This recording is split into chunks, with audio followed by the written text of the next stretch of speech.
మురళీ నాయక్ ఆర్మీలో పనిచేస్తున్నటువంటి మురళీ నాయక్ 27 సంవత్సరాల వయసు ఉన్నటువంటి మురళీ నాయక్ నిన్న రాత్రి అంటే మొన్న 8th నైట్ ఎక్కడైతే ఎల్ఓసిలో పాక్కు చెందినటువంటి సైన్యం ఇండియాలోకి చొరబడేటువంటి ప్రయత్నంతో వాళ్ళు ఫైర్ చేసుకుంటూ ముందుకొస్తున్నటువంటి సమయంలో అక్కడ ఉన్నటువంటి స్పెషల్ టీమ్గా ఉన్నటువంటి మురళీ నాయక్ అతని టీంలో ఉన్నటువంటి వారు దాదాపు వాళ్ళని అడ్డగించేటువంటి ప్రయత్నం వాళ్ళ ఫైర్ని వాళ్ళ కట్టడి చేస్తూ వీళ్ళు ఫైర్ చేస్తూ ముందుకు వెళ్తున్నటువంటి సందర్భంలో చాలా ఉద్రిక్త పరిస్థితులు ఏర్పడటం అక్కడ ఆల్మోస్ట్ వాళ్ళని నియంత్రించేటువంటి క్రమంలో పాక్ సైన్యం కావచ్చు లేదా అందులో దాగి ఉన్నటువంటి ఉగ్రవాద మూకలు కావచ్చు వాళ్ళని నియంత్రించేటువంటి ప్రయత్నంలో 11 మందిని వేటాడి ఇండియాలోకి అడుగు పెట్టనివ్వకుండా నియంత్రించినటువంటి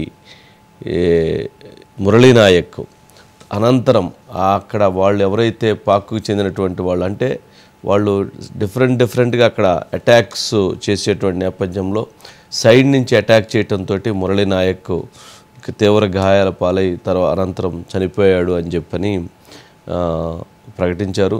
ఎల్ఓసి బార్డర్ వెంట జరుగుతున్నటువంటి ఆ జమ్మూ బార్డర్లో జరుగుతున్నటువంటి అక్కడ ఈ సిచ్యువేషన్ చోటు చేసుకోవటం జరిగింది.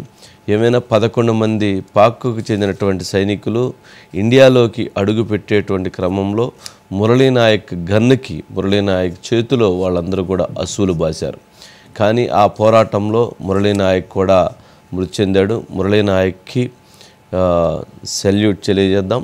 అట్లాగే మురళీ నాయక్ చేసినటువంటి పోరాటం ఇప్పుడు అందరికీ ఎంతో స్ఫూర్తిదాయకంగా నిలిచింది. ఎందుకంటే వాళ్ళని అంతమంది వాళ్ళు వస్తున్నా కానీ తను ఒక్కడే నిలబడి తనతో పాటు తన టీం కూడా అంటే ఆ ఫైర్ చేస్తూ ముందుకు వెళ్ళి వాళ్ళని ఆపారని చెప్పని అక్కడి నుంచి ఇచ్చినటువంటి ప్రెస్ నోట్లో కూడా వాళ్ళు తెలియజేస్తున్నారు. సరే ఏదైనా కానీ ఇప్పుడు మురళీ నాయక్ మృతి అత్యంత బాధాకరం. మురళీ నాయక్ వాళ్ళ కుటుంబ సభ్యులు కూడా చంద్రబాబు నాయుడు గారు, పవన్ కళ్యాణ్ గారు, లోకేష్ గారు వాళ్ళు మాట్లాడటం వాళ్ళని ఓదార్చడం జరిగింది. అక్కడ ప్రజెంట్ సిచ్యువేషన్ ఏంటి అనేది రామాంజనేయులు ఒకసారి బయట ప్లే చేయండి.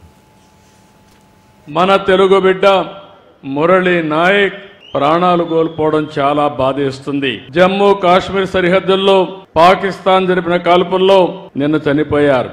మురళీ నాయక్ వీర మరణం, దేశం కోసం చనిపోయారు. బాధేస్తుంది. వాళ్ళ తల్లిదండ్రులతో ఇప్పుడే నేను మాట్లాడాను. వారికి నా ప్రగాఢ సానుభూతి తెలియజేస్తున్నా. ఈ రాష్ట్రం, ప్రభుత్వం, సమాజం మీకు అండగా ఉంటామని హామీ ఇస్తున్నానని చెప్పి కూడా నేను మీకు తెలియజేసుకుంటున్నాను. అన్ని విధాలుగా ఉంటామని చెప్పాను సార్.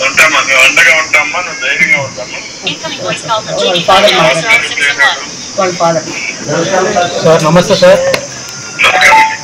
నమస్తే, థ్యాంక్స్ సార్. మీరు కాల్ చేసి సార్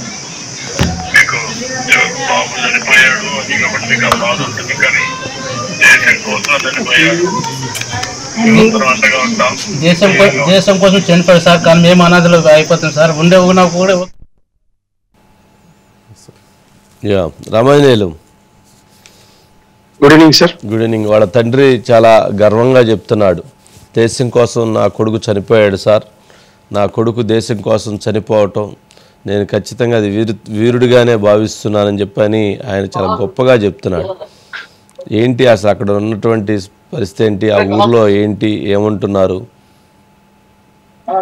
ఖచ్చితంగా సార్, ఏదైతే భారత్ పాకిస్తాన్ ఏదైతే యుద్ధ వాతావరణంలో అయితే ఎల్ఓపి కాశ్మీర్ జమ్మూ కాశ్మీర్ బార్డర్ లో అయితే ఆంధ్రప్రదేశ్ అయితే సత్యసాయి జిల్లా పెనుగొండ చేసుకుని గోరంట్ల కల్లితాండ వాసి అయితే మురళీ నాయక్ వీర పోరాటం చేసి మీరు అన్నట్టు దాదాపు 11 మందిని పాక్ సైనికులని ఇద్దరు మూకుల్ని ఏదైతే పోరాటం చేసి ఆశ్రమంలో అయ్యారు. అది నిన్న తెల్లవారుజామున 2-3 గంటల ప్రాంతంలో ఏదైతే మురళీ నాయక్ అనేది ఇంకా లేడనేది ఏదైతే అధికారులకైతే తెలిసింది. ఆ అధికారులు ఈ రోజు ఉదయం 9:30-10 గంటల ప్రాంతంలో ఎవరైతే మిలిటరీ ఆఫీసర్ ఉన్నారో ఆ బెటాలియన్ లో పనిచేస్తున్న వాళ్ళు మురళీ నాయక్ మదర్ కి ఫోన్ చేసి వాళ్ళ తల్లికి మాట్లాడిస్తే తనకు అర్థం కాక తండ్రికి ఏదైతే శ్రీరామ్ నాయక్ తో మాట్లాడిన తర్వాత మీ ఏదైతే మురళీ నాయక్ ఎవరైతే ఉన్నారో ఆయన మృతి చెందారు, ఇలా జరిగిందని చెప్పారు. అయితే వాళ్ళ తండ్రి మాత్రం ఒకే మురళీ నాయక్ తండ్రి మాత్రం శ్రీరామ్ నాయక్ ఒకే ఈరోజు ఏదైతే ఉగ్రమూకులందరినీ కూడా ఇది చేసేసి మా కొడుకు పూర్తిగా ఈ రోజు ఆ యుద్ధంలో సాధించాడు.